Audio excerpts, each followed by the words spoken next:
Greetings, everyone, and welcome to week 4.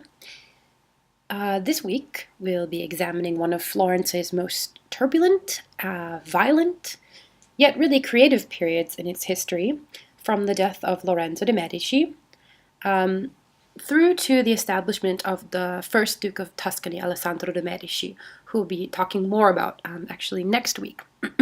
For today, we'll be examining for this week, we'll be examining a period of experimentation with self-rule in Florence, from the rather disastrous tenure of Piero the Unfortunate, who was the son of Lorenzo the Magnificent, through to a period of republican government and religious fervor, to the reinstatement of the Medici in 1512 during the War of the League of Cambrai.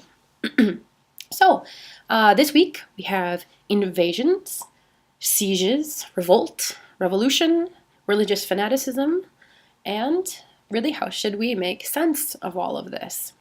Well, let's go back a bit and start with Lorenzo the Magnificent. Lorenzo was certainly a gifted statesman and a marginally talented poet and philosopher, but the downside to his lavish spending on artwork and building projects in Florence, combined with his inefficient supervision of the Medici banking network, meant that the bank was really run into the ground by the time he expired in 1492. So the Medici by this time, were rich in art, but rather poorer in cash on hand. Lorenzo's son, Piero, inherited control over Florence and really the many problems that came with it.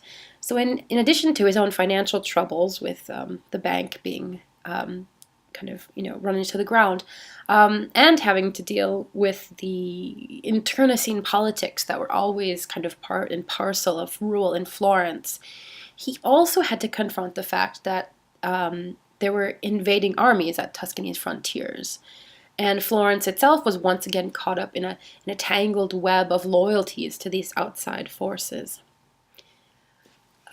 Poor Piero. Piero is known as Piero the Unfortunate because he ruled Florence for only 2 years. It must have been quite difficult for him, given the charismatic man his father had been. Lorenzo, who despite political and military missteps, such as the siege of Volterra, had managed to stay in power for decades. But Piero, as we will see, was not his father.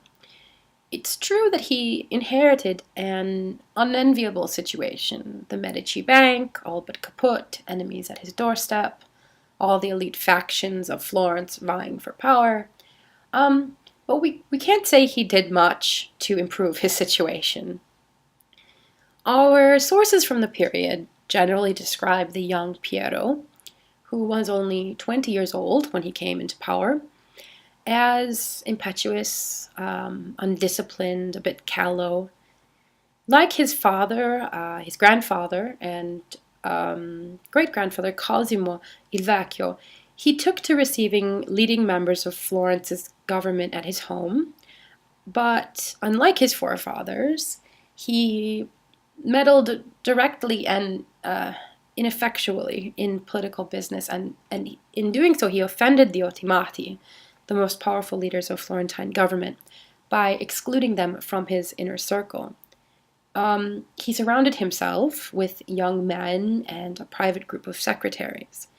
So in short, he gave the appearance of wanting to rule as a sovereign. He really seemed a bit tyrannical.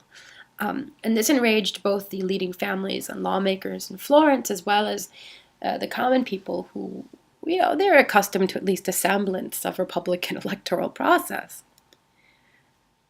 The situation worsened when Charles VIII of France announced that he would invade Italy to retake the Kingdom of Naples, which he saw as rightly his through his Angevin bloodline.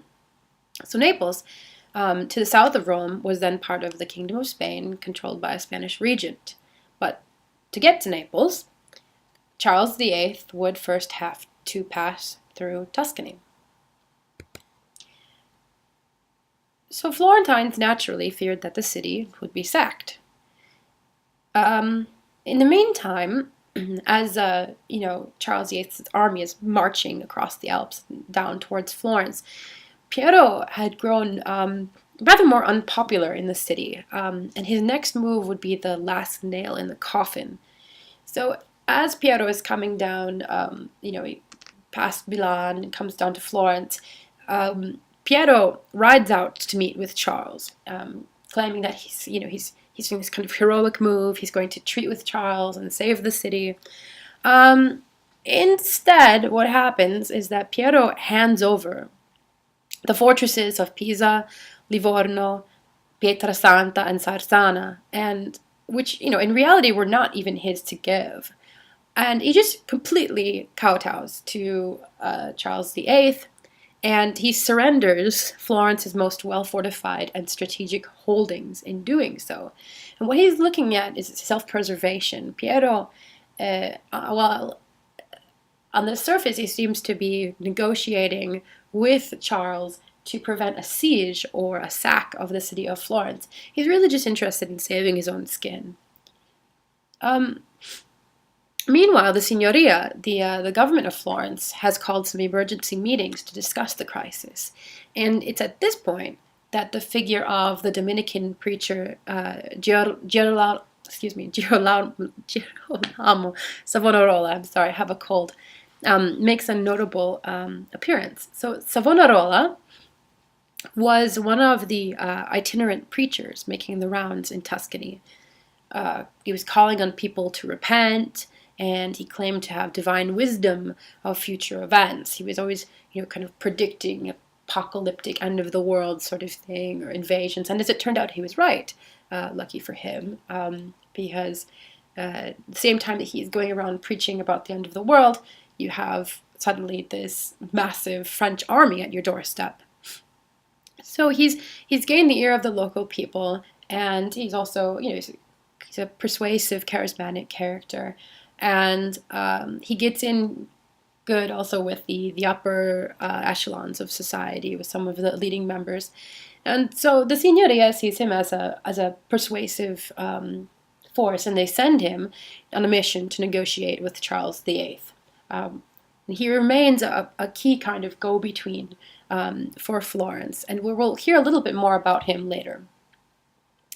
So Piero comes back from his rather disastrous meeting with Charles to find that the government has quite literally locked him out of the Palazzo della Signoria.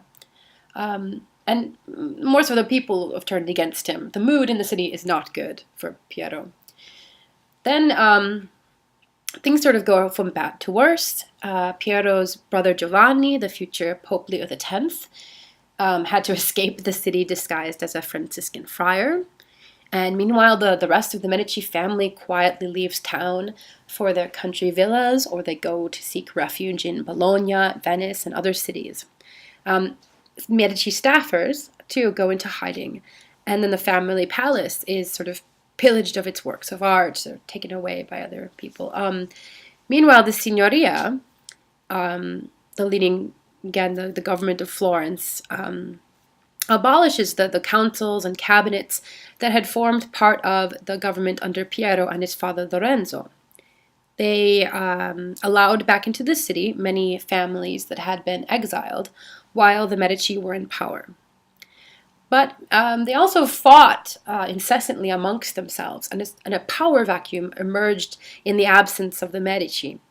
Meanwhile, Charles VIII of France and his army were at the city gates demanding entry.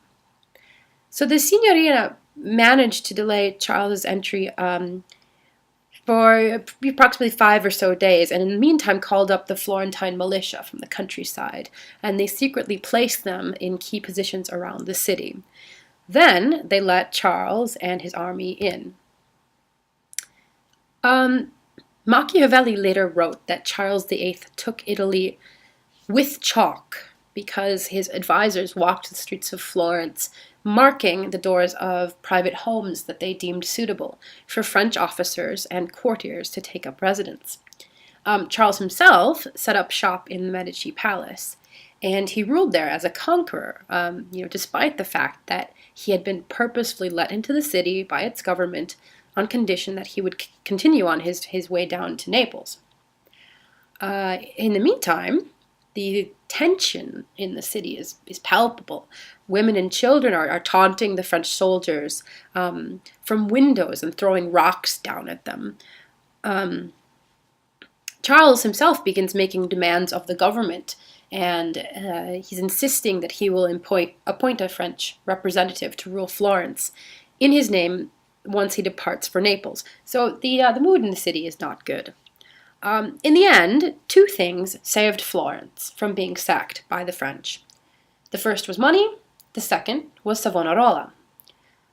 In order to get Charles and his army out of the city, the Signoria agreed to pay him a tribute of 120,000 ducats.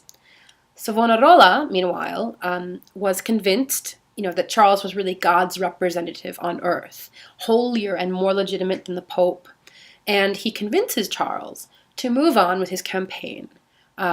He tells him that God has bigger things in store for him. So Florence, with the help of God and gold, had very narrowly avoided disaster.